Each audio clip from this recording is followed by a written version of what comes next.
নমস্কার বন্ধুরা, simple steps Bengali blog চ্যানেলে তোমাদের সবাইকে জানাই আন্তরিক স্বাগত। আজকের ব্লগে আমরা চলে এসেছি উত্তর কলকাতার ঐতিহ্যবাহী মিত্র ক্যাফেতে।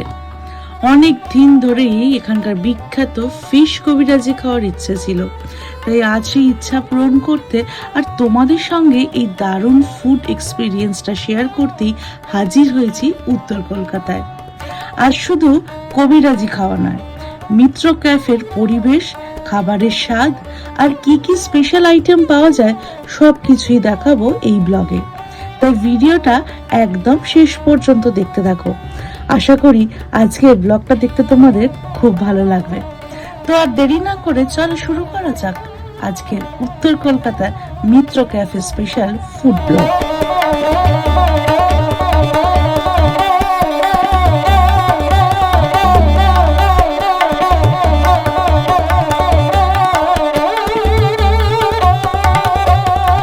চলে এলাম উত্তর কলকাতার বিখ্যাত মিত্র ক্যাফেতে।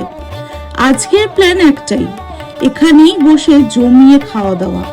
যদিও দক্ষিণ কলকাতার গোলপার্কেও মিত্র ক্যাফের একটি আউটলেট আছে, কিন্তু শোভাবাজারের এই শাখাটি আসল আর বহু বছরের ঐতিহ্য বহন করে চলেছে। তাই ভাবলাম যখন মিত্র ক্যাফেতে খেতেই এসেছি, তখন সেই ঐতিহ্যের স্বাদ নেওয়া হোক আসল জায়গা থেকেই। তো চলুন শুরু করা যাক আজকের ফুড জার্নি।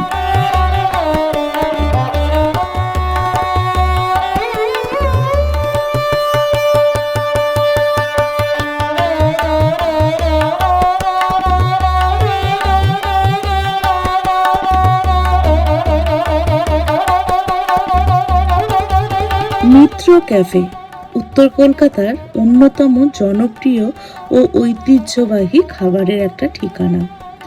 বহু বছর ধরে এখানকার স্বাদ ও গুণমান একই রকমভাবে বজায় রয়েছে বলেই আজও খাবার প্রেমীদের কাছে এই জায়গাটার আলাদাই কদর। বিশেষ করে ফিশ কবিরাজি, ব্রেন কাটলেট, চিকেন কাটলেট আর মটন কষা, এই কয়েকটি পদের জন্য মিত্র ক্যাফের নাম কিন্তু সবার মুখে মুখে। পুরনো কলকাতার নস্টালজিয়া আর অসাধারণ স্বাদের মিলন ঘটেছে এই রেস্টুরেন্টে। তাই আপনি যদি উত্তর কলকাতার ঐতিহ্যবাহী খাবারের আসল স্বাদ নিতে চান, তাহলে মিত্র ক্যাফে অবশ্যই আপনার তালিকায় থাকা উচিত।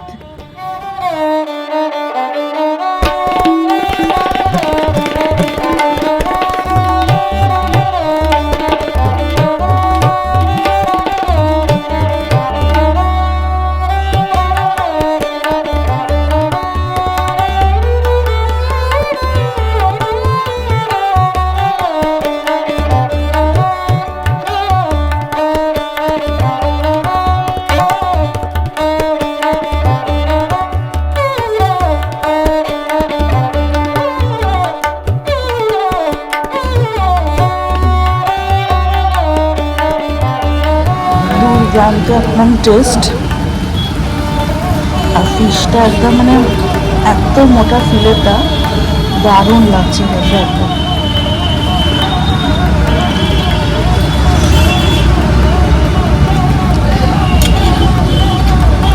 দেখো ফিলেটা একদম মোটা ফিলে, কাসুন্দি দেওয়ার স্টাইলটাও খুব সুন্দর।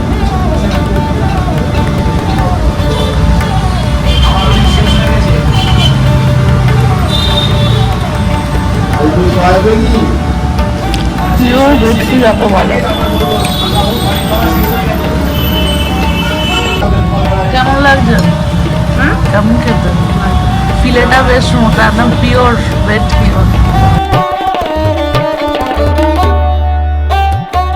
ফিশ কবিরাজির দারুণ স্বাদ আর মিত্র ক্যাফের সেই পুরনো কলকাতার আমেজ উপভোগ করতে করতেই আজ এই ব্লগটা এখানে শেষ করতে চলেছি। সত্যি বলতে শুধু খাবার নয়, এখানকার পরিবেশটাও ভীষণ ভালো লেগেছে। পুরোনো দিনে কাঠের টেবিল, সেই শেয়ারিং টেবিলের কনসেপ্ট সব মিলিয়ে একেবারে নস্টালজিক ফিল। তবে আমি ভিডিও শুট করছিলাম বলে রিকোয়েস্ট করার পর ওনারা আমার টেবিলে আর কাউকে বসায়নি, তার জন্য ওনাদের ধন্যবাদ। তো তোমরা অবশ্যই জানিও আজকের এই ফুড ব্লগটা কেমন লাগলো। ভালো লাগলে অবশ্যই একটা লাইক করো, শেয়ার করে দিও, আর কমেন্ট করে জানাও তোমরা পরের বার কোথায় আমাকে দেখতে চাও। আর যদি চ্যানেলে নতুন হয়ে থাকো তাহলে অবশ্যই সাবস্ক্রাইব করে পাশে থেকো, আর বেল আইকনটা প্রেস করে রেখো যাতে নতুন কোনো ব্লগ মিস না করে যাও। আজ তাহলে এখানেই শেষ করছি। খুব তাড়াতাড়ি আবার নতুন একটা দারুণ ফুড ব্লগ বা ট্রাভেল ব্লগ নিয়ে হাজির হব। ততদিন সবাই খুব ভালো থেকো, সুস্থ থেকো। দেখা হচ্ছে পরের ব্লগে। Bye bye.